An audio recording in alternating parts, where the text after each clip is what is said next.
Hola, hem començat aquest divendres amb aquesta nuvolositat que es veu al satèl·lit Meteosat, especialment més compacte a punts de l'extrem sud.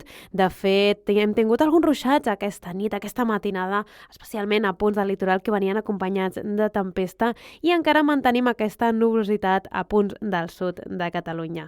Encara mantindrem també la inestabilitat i aquests ruixats que especialment es situaran més al sud, a altres punts del Mediterrani, però sí que durant aquesta primera meitat del cap de setmana i també durant diumenge s'espera que puguin afectar ja Catalunya. Dissabte al matí tindrem aquest ambient més ennuvolat, especialment en aquest sector sud de Catalunya, on hi haurà aquests ruixats intermitents a l'extrem sud. Seran ruixats persistents durant tota la jornada i tindrem un ambient molt més assolellat a punts de la meitat nord, en general amb una temperatura molt similar. A la tarda continuarem amb aquests ruixats a la meitat sud persistents a llocs com per exemple el Delta de l'Ebre i també afectaran altres punts del litoral i el prelitoral de Tarragona.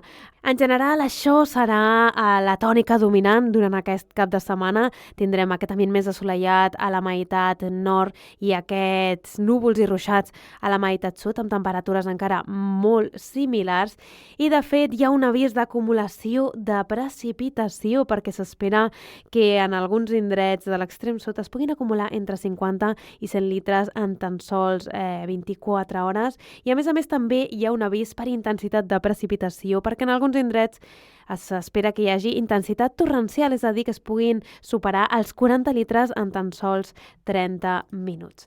Aquesta inestabilitat encara ens acompanyarà de cara a diumenge, repetim de nou a l'extrem sud, litoral de Tarragona, mentre que la resta de l'ambient serà més assolellat amb alguns núvols de pas. Dilluns encara podríem tenir també algun ruixat a punts del Pirineu i del Prepirineu i en general tot vindrà acompanyat d'una temperatura que anirà a la baixa.